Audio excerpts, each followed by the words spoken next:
तो first of all जय हिंद आप सभी को। तो अभी ये न्यूज़ निकल के आ रही है कि पुतिन अब साउथ अफ्रीका नहीं जाएंगे ब्रिक्स की मीटिंग अटेंड करने के लिए, जो कि साउथ अफ्रीका में होने वाली थी जोहान्सबर्ग में। बट अब नहीं जाएंगे, किस कारण से नहीं जाएंगे और क्यों जाने वाले थे वो चीज़ अभी बताएंगे। पहले ब्रिक्स के बारे में देख लेते हैं। ठीक है, तो ब्रिक्स आपका बेसिकली 5 कंट्रियों का एक समूह है या ग्रुप है, जिसमें आपकी ब्राजील, रशिया, इंडिया, चाइना और साउथ अफ्रीका लाई करती हैं। अच्छा, जो ब्राजील है, ब्राजील की कैपिटल आपकी ब्राजीलिया है।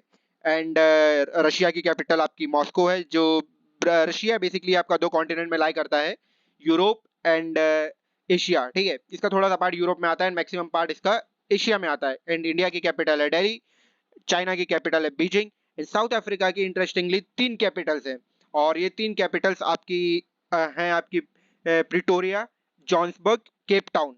अच्छा, जो प्रिटोरिया है वो आपकी एडमिनिस्ट्रेटिव कैपिटल है। यहाँ पे 3 कैपिटल हैं और तीनों कैपिटल अलग अलग है। जैसे प्रिटोरिया है वो आपकी एडमिनिस्ट्रेटिव कैपिटल है, जोहान्सबर्ग आपकी जुडिशियल कैपिटल है, एंड केप टाउन आपकी लेजिस्लेटिव कैपिटल है। तो हम ये कह सकते हैं कि जो ब्रिक्स की अभी मीटिंग होने वाली थी साउथ अफ्रीका के अंदर, वो बेसिकली एक तरीके से जुडिशियल कैपिटल में होने वाली थी साउथ अफ्रीका की। ठीक है, एंड इंडिया की इनके साथ बेसिकली इंडिया इनके साथ कौन सी मिलिट्री एक्सरसाइज करती है वो भी देख लेते हैं, क्योंकि यहाँ पे मिलिट्री की बात हो रही है, यूक्रेन रशिया की वॉर चल रही है, मिलिट्री सिनेरियो चल रहा है। तो देख लेते हैं भाई इंडिया की क्या रिलेशन है military military point of view से इन सारी कंट्रीज के साथ। अच्छा, अभी फिलहाल ही ब्राजील के साथ इंडिया ने एक एक्सरसाइज करना शुरू की है जिसका नाम है एफ इंडेक्स। ठीक है, AFINDEX। ठीक है, और ये बेसिकली अभी जो इंडिया और ब्राजील का मिलिट्री एक्सरसाइज है, ये आपकी सेकेंड एडिशन है। एंड जो रशिया के साथ इंडिया एक्सरसाइज करता है, तीनों में एयरफोर्स, नेवी एंड मिलिट्री, तीनों में उसका सेम नेम है, उसे इंदिरा कहते हैं।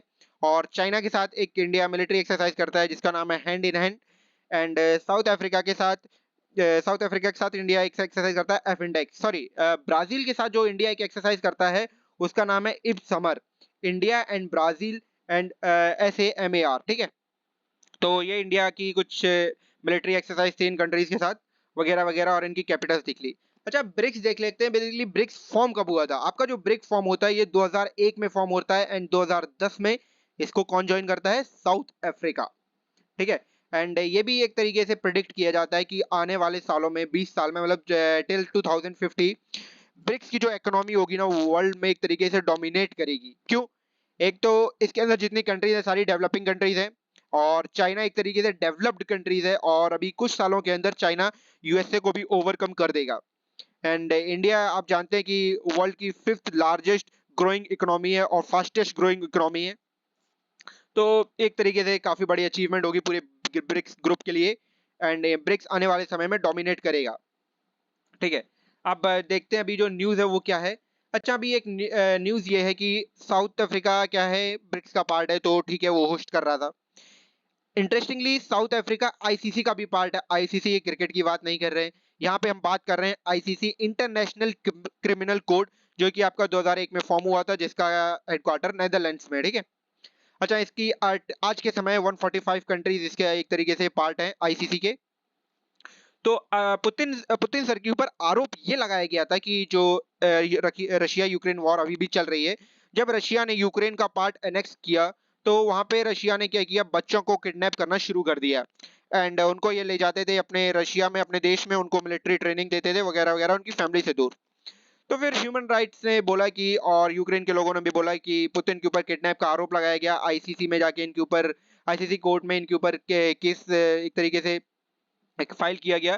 तो ICC की जितनी भी कंट्रीज हैं वहां पे एक तरीके से पुतिन का जाना खतरे से खाली नहीं है, क्योंकि ICC ने इनके खिलाफ अरेस्ट वारंट जारी कर दिया है, काफी पहले का जारी किया है, कि अगर पुतिन किसी भी ऐसी कंट्री में जाते हैं जो ICC का पार्ट है, तो पुतिन को अरेस्ट किया जाएगा।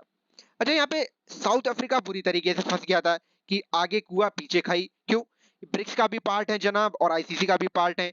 अगर वहां पे जाते और पुतिन को अरेस्ट किया जाता, तो रशिया तो शांत बैठता नहीं, ये तो तुरंत अटैक कर देते। ठीक है, एंड अगर ब्रिक्स अगर इनको अरेस्ट नहीं करते, तो साउथ अफ्रीका के ऊपर एक तरीके से दबाव डाला जाता है, क्योंकि ICC का पार्ट है कि आप पुतिन को अरेस्ट कीजिए।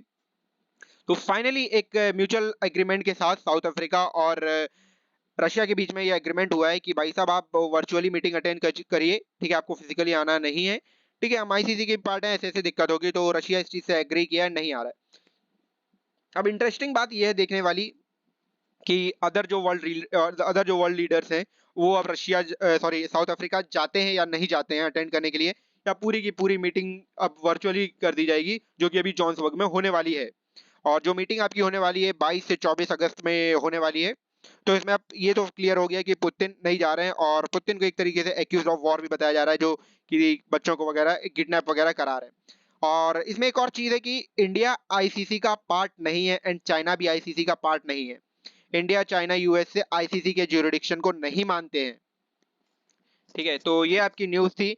और अब इस चीज को मतलब इस काफी बड़े डिलेमा से अब साउथ अफ्रीका बाहर आ चुका है। काफी बड़ी दुविधा में था अभी तक कि रशिया को बुलाएंगे तो उन्हें आर्मी आएगी उनकी, ये वो। अब काफी बड़े डिलेमा से ये बाहर हैं, और अब काफी फ्री, अब थोड़ा हल्का हल्का लग रहा होगा साउथ अफ्रीका को भी कि भाई काफी बड़ी एक टेंशन गई सर से।